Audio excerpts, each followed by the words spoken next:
Bom, por que a questão é importante? A questão, ela tem uma formulação clássica nos Atos dos Apóstolos e no texto de São Paulo, na primeira epístola aos Coríntios. Nos Atos dos Apóstolos tem o momento em que São Paulo vai falar no Areópago, e ele começa o discurso dele argumentando com os poetas gregos. A gente vê que ele era um homem que tinha uma formação clássica, que ele conhecia os textos clássicos, e ele começa a argumentação dele usando esse conhecimento da literatura clássica que ele tinha. Por outro lado, nessa primeira epístola aos Coríntios, ele diz assim: os gregos andam em busca da sabedoria, nós, porém, anunciamos a Cristo crucificado, que para os judeus é escândalo, para os gentios é loucura. Então, nesse segundo texto, embora o próprio São Paulo tenha usado, e mais de uma vez, também naquela discussão quando ele foi preso e ele foi apresentado diante do Sinédrio, e que havia saduceus e fariseus, e os saduceus não acreditavam na ressurreição e os fariseus acreditavam na ressurreição, ele vai usar uma argumentação, um tipo de argumentação clássica, que é a argumentação ad hominem. Ele vai dizer, se virando para os fariseus: irmãos, eu estou sendo acusado por causa da minha crença na ressurreição. E aí, por causa disso, os dois lados dos acusadores vão começar a brigar entre si. Ele vai aproveitar, então, essa diferença para usar uma argumentação que jogou os dois opositores uns contra os outros. Mas, aqui, ele parece estar sendo alguém que está criticando a sabedoria dos gregos, que seria a filosofia. No começo do cristianismo,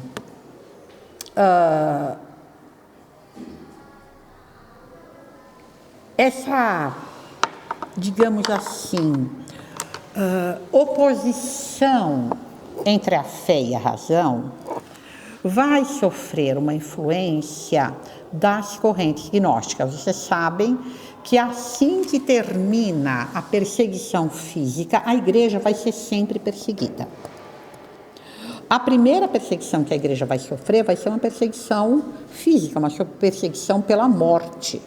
Não é? Com a morte de Santo Estevão, vai se iniciar uma era em que o cristianismo vai ser perseguido pela força. Aquilo que aconteceu com o Nosso Senhor, deles torturarem e matarem, vai continuar institucionalmente até 313, até Constantino.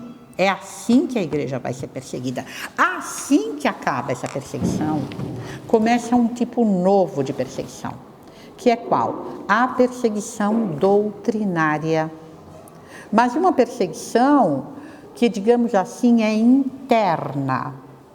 Dentro da igreja vão se surgir grupos que vão se dizer os verdadeiros cristãos, os verdadeiros representantes do cristianismo, os verdadeiros representantes do catolicismo. E esses grupos vão ser todos de influência gnóstica. Vocês notem que até hoje, por que hoje ainda a direita tem tanta influência? Porque a direita, ela é formada, informada. No fundo, é claro que não é que todo mundo que é de direita sabe disso. Não sabe, a maioria não sabe. Mas o que informa a direita são grupos que defendem o espírito. Se vocês pegarem livros, prestem atenção. Tales, você que lê bastante, Frei, quem lê mais, preste atenção. Se se vocês pegarem livros da década de 40, da década de 50, frequentemente as pessoas se definem como espiritualistas. E é isso que até hoje vai causar uma confusão para as pessoas. É fácil as pessoas entenderem que o PT, principalmente aquela ala do PT que é marxista-leninista, não aquele PT mais ligado com a igreja, é fácil entender que está errado. É fácil entender que o comunismo materialista está errado. Mas essas pessoas que defendem a religião e que muitas vezes vão defender o catolicismo, porque para as correntes gnósticas, para esses que acham, claro, quando a gente fala de gnose, eu agora vou usar uma metáfora que Lando sempre usava. Sabe quando você pede para uma criança desenhar uma pessoa e ela faz uma bolinha com um palito, 2 palitinhos para os braços, 2 palitinhos para as pernas? Aquilo é um esquema adequado do corpo humano? Super adequado. Mas é o retrato de alguém?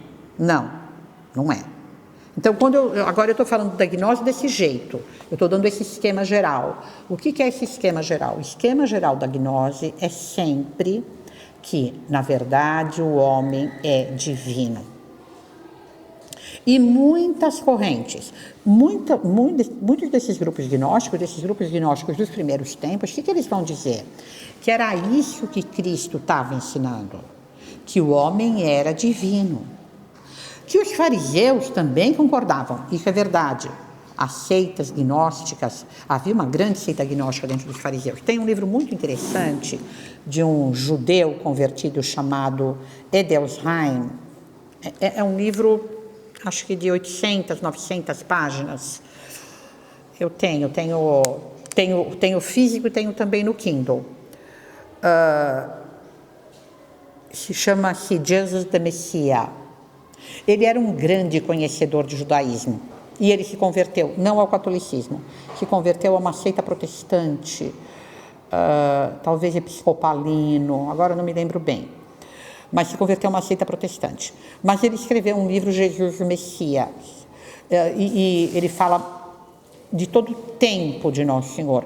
E ele tinha muito conhecimento das seitas secretas do judaísmo.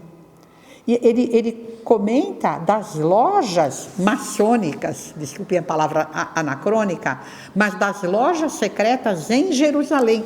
Tales, ele sabe o número dos filiados em cada uma delas. E descreve a doutrina. Quem o cita, eu achei esse livro porque o Thomas Walsh, tem um livro com a biografia de São Pedro. E nesse livro da biografia de São Pedro, ele fala das lojas secretas dos fariseus em Jerusalém no tempo de São Pedro. E eu fiquei espantadíssima e fui ver a referência a esse judeu. Então, tem grupos que afirmam que os fariseus concordavam que o homem é divino, mas eles não queriam que essa doutrina deixasse de ser secreta. E que Cristo estava contando essa doutrina para todo mundo. E que foi por isso que ele teve que ser morto. Então, vocês veem até onde chega a loucura humana, a cegueira humana. Não é? E aí, então, para esses grupos, existem 2 maneiras principais dessa divindade aprisionada no homem, manter a prisão. Esses 2 modos principais são a reprodução, e por isso eles vão ser normalmente contra o casamento, não contra, por exemplo, o homossexualismo.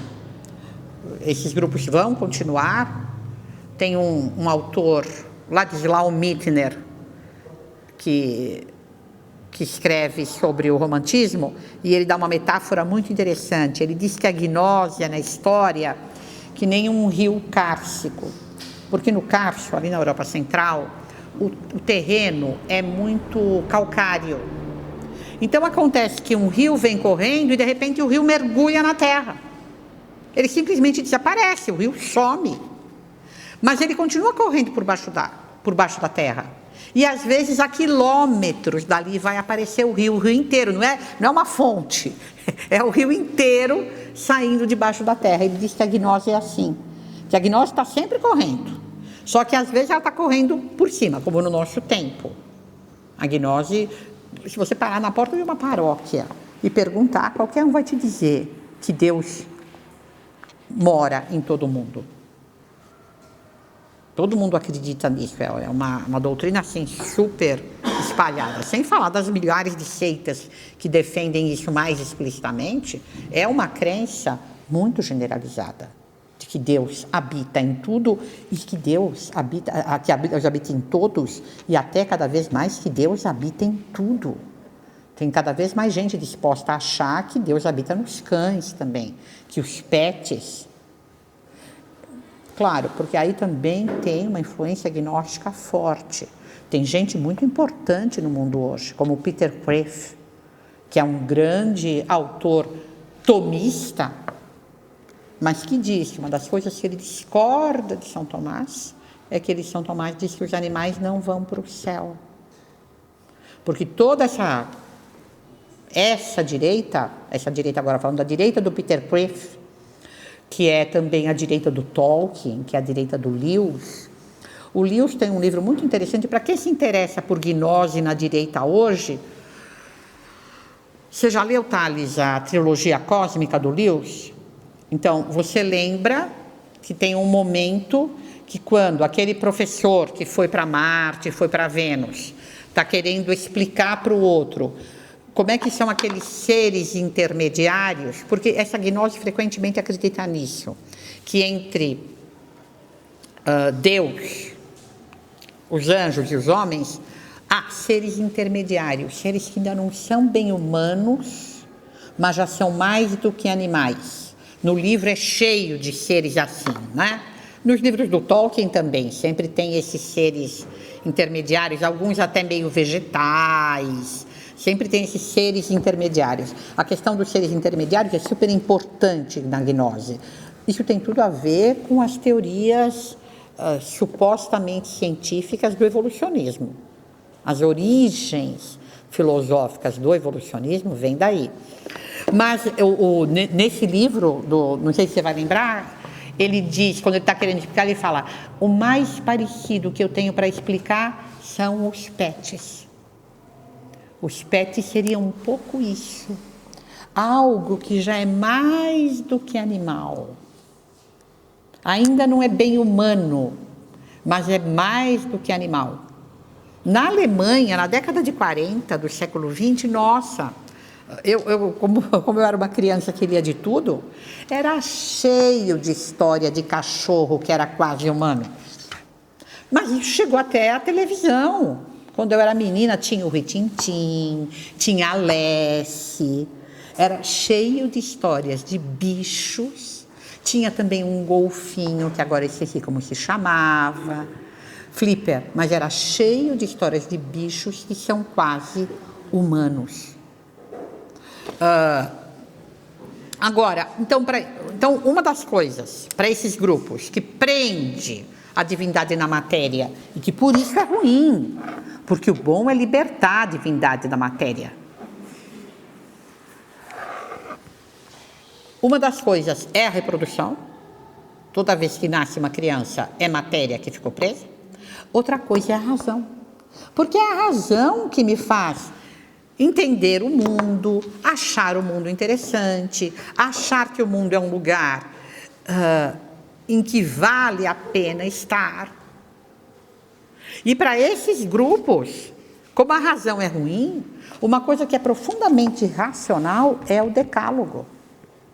E por isso Lutero vai dizer que Moisés é um servo do Deus do mal. Porque o decálogo é ruim, o decálogo, você já percebeu, não sei se vocês já repararam, acho que os mais novos certamente não. Mas o decálogo, do que o decálogo trata? Da manutenção do ser. Primeiro, daquele ser que nós não temos como manter, mas que nós devemos reverenciar no ser divino, nos 3 primeiros mandamentos, e depois todo o resto é a manutenção do ser.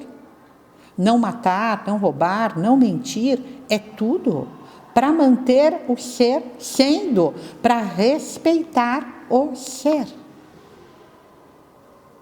E como diz lá o fundador do L'Esprit, daquela revista francesa, eu vi um judeu, eu vi uma entrevista dele uma vez, e ele dizia, o L'Esprit é uma espécie de Veja francesa. E ele dizia, o ser, esse é o grande inimigo. Ele sabia bem o que ele estava fazendo com a revista dele. E provavelmente os donos da Veja também sabem. São os leitores que não sabem. Então, a matéria é um elemento perverso, criado por um Deus perverso, inimigo dos homens, e o que mantém a matéria funcionando é a razão. Então, a influência do gnosticismo cristão vai digamos assim, perturbar um pouco essa questão da relação entre fé e razão.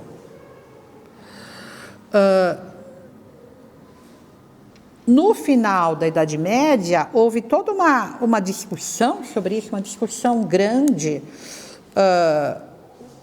Até essa aula aqui é antiga, e eu uso uma frase de São Boaventura. Ele diz isso no texto dele: usar o conhecimento filosófico nas coisas da fé é misturar água no vinho. Até na minha tese eu cito um texto de São Boaventura, que ele disse, quando ele leu o texto de Aristóteles, em que Aristóteles falava da eternidade do mundo e dava o que ele julgava fossem as provas racionais sobre a eternidade do mundo, que ele ficou super nervoso, que ele começou a tremer e que ele nunca mais quis ler aquilo. Na verdade, as provas de Aristóteles para a eternidade do mundo, como mostra São Tomás de Aquino, não são probantes. São prováveis, mas não probantes. Não probantes, não é que elas provam que o mundo tem que ser eterno. Elas provam que o mundo poderia ser eterno. E São Tomás concorda. Isso aqui prova que o mundo poderia ser eterno. A gente só sabe que não é, porque Deus revelou. Então, não é que elas provam que é eterno, só provam que poderia ser eterno. E, justamente, São Tomás vai, digamos, ter a posição que ficou a posição oficial da Igreja, é que usar o conhecimento filosófico das coisas da fé não é misturar água no vinho. São Boaventura, quando ele dá esse argumento, ele cita até o pedaço da Sagrada Escritura, acho que é em Isaías, que tem uma maldição para aqueles que misturam água no vinho. E São Tomás vai dizer, isso não é misturar água no vinho, isso é transformar água e vinho. Quando eu uso o argumento racional, eu estou facilitando a compreensão do mistério. Eu estou ajudando a fortalecer a fé. Santo Agostinho vai ser um dos grandes responsáveis. Santo Agostinho é o autor que São Tomás mais cita, e ele vai ser um dos grandes responsáveis por essa, digamos, posição da Igreja, de usar a argumentação filosófica para esclarecer a fé. O De Trinitate de Santo Agostinho, ele vai basear muito na psicologia aristotélica até, para, embora não especificamente, Santo Agostinho ele achava que a filosofia mais segura era a de Platão. Claro que ele não vai concordar com tudo, mas ele achava que a filosofia mais segura era a de Platão, mas ele vai usar dados racionais da psicologia humana para explicar a Trindade. Hoje, o problema... Hoje, ele é muito mais do que, digamos assim, uma questão dentro da igreja, porque, inclusive, o Papa João Paulo II escreveu uma encíclica Fides et Ratio para defender a consonância entre fé e razão, é mais parecendo que as verdades científicas contrariam os dados da fé. Muito especificamente, por exemplo, que o evolucionismo provaria que não há Deus. Eu me lembro até de um cientista muito famoso. Marina, você lembra quem foi que falou a gente não pode deixar Deus pôr o pé na porta? Quem? Foi, né? Era a respeito do intelligent design, não era? Ele era contra, porque ele achava que isso podia ser, digamos, uma porta de abertura para Deus. Então, como é que a pessoa comum na rua vê as coisas? Ela acha que aparece que há uma verdade científica que contraria os dados da fé, uma ciência neutra, que sem pressupostos filosóficos descobre uma verdade e a divulga, e considera que a fé, que é uma ilogicidade de uma fé puramente intuitiva que não encontra nenhum apoio da razão. Então, infelizmente, isso é um quadro a que estão submetidos 90% dos nossos universitários. É isso que eles pensam. Porque eles não têm nem conhecimento de verdade da ciência, nem dos pressupostos filosóficos, né? A Marina já sofreu muito na vida por ter tratado a evolução como hipótese e ter mostrado os pressupostos filosóficos que estavam por trás. Então, essas pessoas não têm nem conhecimento real da ciência e muito menos conhecimento real da fé. Então, elas ficam com uma ideia completamente falsa. E por causa disso, se afastam muito da religião. É uma coisa assim, é uma história que eu escuto várias vezes por semana. Escutei ainda hoje. Esse médico que veio se oferecer para nos ajudar, dar aula para os professores, ele me falou, e aí eu fui para a faculdade. E por causa da ciência, por causa do evolucionismo, eu perdi a fé. E isso é uma coisa assim, porque graças a Deus nós vivemos hoje num tempo de muitas conversões. Essas histórias que eu escuto normalmente é a pessoa me contando como ela se converteu, como ela voltou para a fé. Mas sempre antes tem essa parte, e aí eu entrei na adolescência, e aí eu fui para a faculdade, e aí eu perdi a fé. É a história comum. Claro, tem um pouco aquilo que a gente estava conversando, o Giordano e eu, a gente estava falando um pouco sobre isso. Tem uma coisa que atrapalha muito, é que os costumes são muito corrompidos. Normalmente, quando a pessoa vai para a faculdade, ela adere à corrupção brutal dos costumes. E sempre a corrupção dos costumes vai ajudar a gente a perder a fé. Porque nós somos profundamente unos. É muito difícil eu estar agindo contra aquilo que eu acredito e continuar agindo contra aquilo que eu acredito e continuar dizendo, tá certo, mas eu não faço, tá certo, mas eu não faço, tá certo, mas eu não faço. O normal é que em algum ponto eu vou começar a falar, não, tá errado, é bobeira, não precisa. Sem me preocupar de me dar os argumentos, sem me preocupar de rebater os argumentos que eu sei. Simplesmente me deixar mergulhar numa vida corrupta, mas isso necessariamente vai... Nosso Senhor diz isso no Evangelho, diz, porque vós fazeis as obras das trevas, a minha palavra não cabe em vós.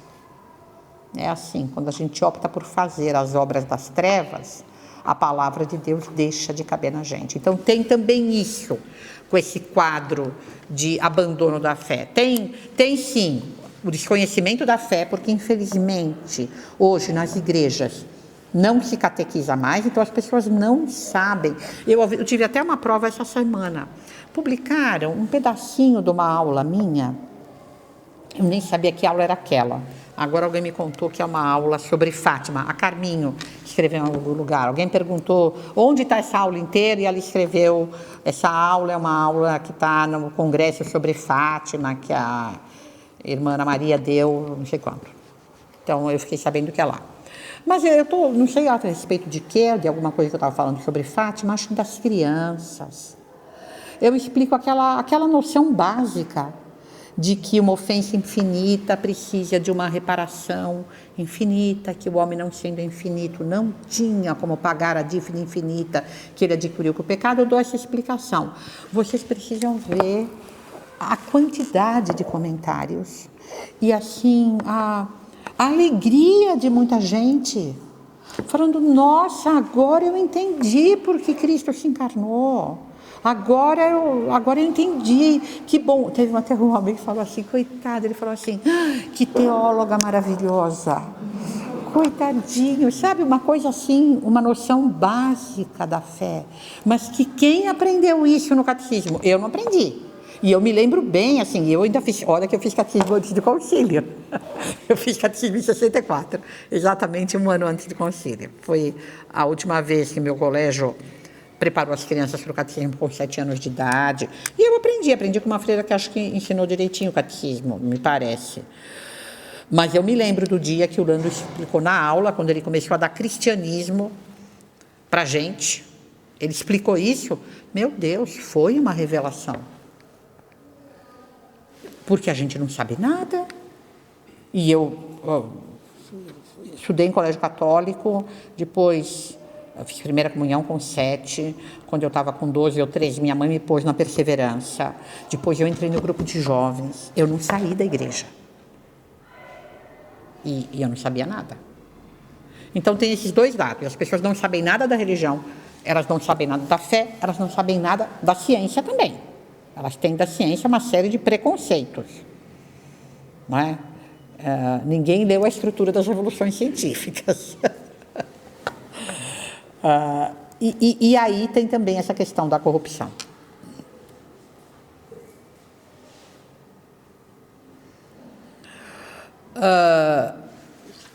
Qual que é a doutrina católica a respeito do problema? Em primeiro lugar, que não há verdades que contrariem os dados da fé.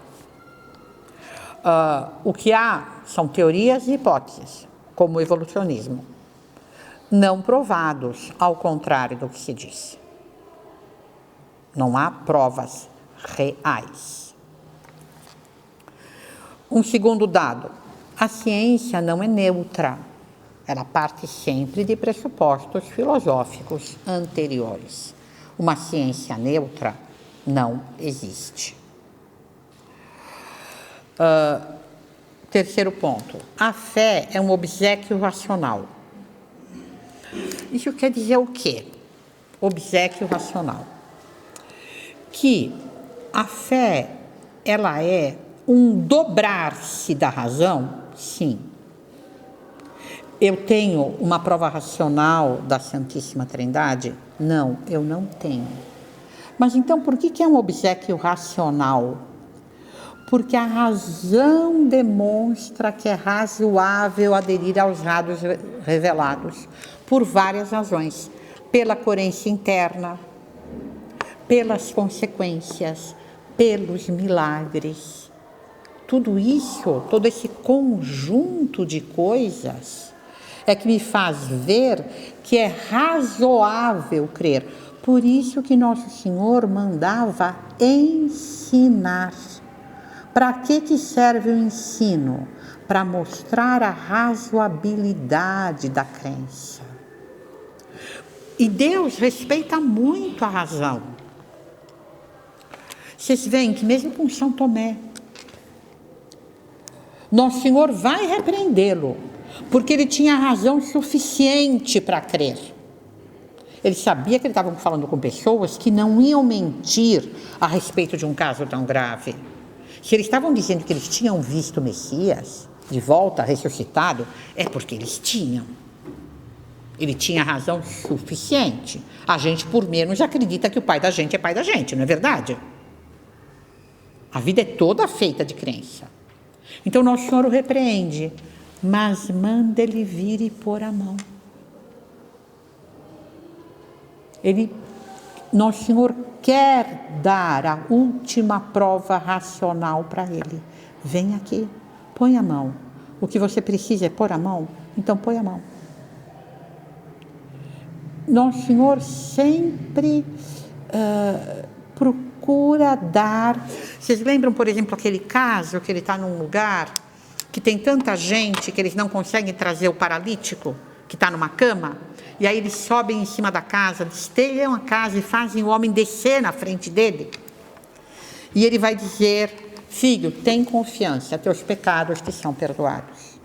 E os que estão em volta, o que eles vão dizer? Quem que ele está pensando? Dizer não, pensar. Quem que ele está pensando que é? Só Deus pode perdoar os pecados. E Nosso Senhor, que vê os pensamentos dele, vai dizer assim: por que pensais mal em vossos corações? O que é mais fácil dizer? Teus pecados te são perdoados, ou levanta-te e anda? O que é mais fácil dizer? É mais fácil dizer teus pecados te são perdoados, porque ninguém está vendo, né, se foi perdoado ou não. E aí ele diz assim: para que saibais que o Filho do Homem tem na terra o poder de perdoar os pecados, eis que eu te digo: levanta-te, toma o teu leito e vai para a tua casa. Nosso Senhor faz o quê? Ele dá a prova racional. Ele faz isso com a gente até hoje. O sudário é um chamar Tomé, Tomé, vem cá, põe aqui o dedo.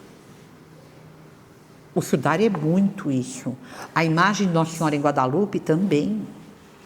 São provas científicas muito contundentes. Porque como Nosso Senhor, como Ele é o criador da razão, Nosso Senhor ama muito a razão. Então, Ele nos ajuda com essas coisas. Os milagres eram feitos para isso, para que saibais.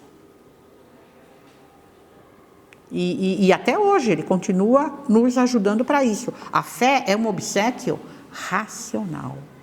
Não há nada, nenhuma verdade científica que contraria uma verdade da fé, e é razoável crer.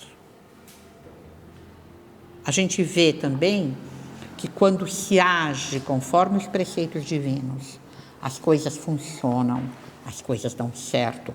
Muita razão teve o Papa que disse agora, um homem de coragem, dizer para o corpo diplomático que é obrigação dos governos promover a paz na sociedade, que isso se faz principalmente pela promoção da união estável entre um homem e uma mulher.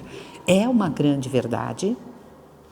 É a família que vai produzir a paz na sociedade, e ele teve muita coragem de mexer nesse vespeiro. Mas quando se age conforme a lei de Deus, as coisas funcionam. Nós temos um mundo que recusou a lei de Deus. É uma tragédia completa. Não tem nada que funcione. Nada. Toda a sociedade está destruída. Nós não temos segurança nem para as nossas vidas. Está tudo destruído. A gente tem taxas de suicídio, de depressão, de criminalidade espantosas. Só porque não se quer seguir as instruções do fabricante. Então é extremamente razoável crer. Aqui eu dou um texto de São Tomás. Deve-se dizer que os dons das graças de tal modo são acrescentados à natureza que não a destroem, mas a aperfeiçoam. De onde também a luz da fé, gratuitamente infundida, não destrói a luz natural da razão divinamente posta em nós. Ainda hoje também o Giordano e eu estávamos conversando sobre uma pessoa que nós dois admiramos, que a gente se espanta com o trabalho intelectual dessa pessoa. Porque é uma pessoa que vive em condições difíceis, mas que mesmo assim tem um trabalho intelectual notável, que faz bem a muitas pessoas e tal. E naquele momento eu não pensei sobre isso, mas aqui tem uma resposta, Giordano. É a fé que ajuda muito essa pessoa a poder fazer tanta coisa e estudar tanto nessas circunstâncias tão difíceis de que nós estávamos falando. E continua São Tomás. E ainda que a luz natural da mente humana seja insuficiente para a manifestação daquilo que se manifesta pela fé, contudo, é impossível que o que nos é divinamente trazido pela fé seja contrário ao que nos é infundido pela natureza, pois seria necessário que um dos dois fosse falso. E como um e outro são dados por Deus, Deus seria para nós autor de falsidade, o que é impossível. Se algo, porém, nas asserções dos filósofos, hoje a gente teria que dizer, nas afirmativas dos cientistas, se encontra contrário à fé, isso não é filosofia, isso não é ciência. Porém, mais um abuso da filosofia ou da ciência, proveniente da fraqueza da razão. E, portanto, é possível, a partir dos princípios da filosofia, refutar os erros destes modos, ou mostrando ser inteiramente impossível, ou mostrando não ser necessário. Quer dizer, aquilo que a ciência afirma contra a fé, ou a gente consegue mostrar que está errado, é impossível, não é assim, ou pelo menos a gente pode mostrar, como ele fez, por exemplo, no caso da eternidade do mundo. Não é necessário, não é probante, mostra que é possível, mas não mostra que tem que ser desse jeito. Isso. Assim como o que pertence à fé não se pode provar demonstrativamente, assim o que lhe é contrário não se pode demonstrativamente mostrar ser falso. Por exemplo, eu não posso mostrar com a razão a Santíssima Trindade. Eu também não posso provar que a Santíssima Trindade é falsa com a razão. Então, é impossível provar com a razão qualquer coisa da fé ser falsa, porque a fé não se prova nem a favor, nem contra a razão. Mas eu vou sempre poder provar com a fé, com a razão, que aquilo da razão que parece contrário à fé, ou é falso, ou não é necessário. Vocês entendem quando eu quero dizer não é necessário? Não é absolutamente provante. E por fim, os 3 argumentos que São Tomás dá para dizer que é bom o conhecimento racional para a fé. Ele diz que o primeiro, a demonstração dos preâmbulos da fé. Justamente mostrar o que a fé tem de razoável. Levar a pessoa até a fé. Nosso Senhor, quando disse, para que saibais que o Filho do Homem tem na terra o poder de perdoar os pecados, ele estava levando as pessoas por esse caminho. Ele estava dando um argumento racional. Ele estava como se ele estivesse fazendo o seguinte silogismo. Fazer um paralítico andar é acima da força humana. Só uma força divina pode fazer isso. Assim como só Deus pode perdoar o pecado. Então, para mostrar que eu estou perdoando o pecado porque eu sou Deus, como isso é uma coisa que eu posso fazer, mas não dá para vocês verem, eu vou fazer uma outra coisa que é da mesma força divina, mas dá para vocês verem. Levanta-te e anda. A mesma coisa ressuscitando os mortos, que todo mundo sabe que isso não é de força humana, só é de força divina. Uma outra razão, ele diz, isso aqui está numa carta ao cantor de Antioquia, tem um texto de São Tomás que se chama Os Preâmbulos da Fé. É um cantor de Antioquia que pede para ele ajudar na argumentação, porque ele mora em Antioquia. E lá ele tem muito contato com os judeus e com os árabes. E eles argumentam contra a fé, eles ridicularizam coisas da fé. E ele pede para São Tomás ajudá-lo. E aí São Tomás vai falar, olha, com os judeus e com os maometanos, dá para você usar o Antigo Testamento. Mas aí tinha mais uns outros que nem o Antigo Testamento dava para usar. Então, ele vai falar, com esses aqui, só argumento racional, só argumento de filosofia. E é disso que ele está falando. É bom você conhecer filosofia ou conhecer ciência para argumentar racionalmente com os que não aceitam a Escritura, com os que não aceitam nenhum dado da fé, nem o Antigo Testamento. E o terceiro ponto que ele diz, porque muitas vezes as realidades naturais, elas vão ser metáforas para as realidades sobrenaturais. Então, é bom você conhecer as realidades naturais, porque você pode tornar as realidades sobrenaturais mais claras com elas. Mesmo Nosso Senhor um pouco fazia isso, quando ele compara, por exemplo, o cuidado que Deus tem conosco com o cuidado do pastor pela ovelha, e a ovelha que se perdeu, e o pastor que vai lá e a tira do lugar perigoso e a põe no ombro. São todas realidades naturais que Nosso Senhor vai usar para nos fazer entender verdades da fé.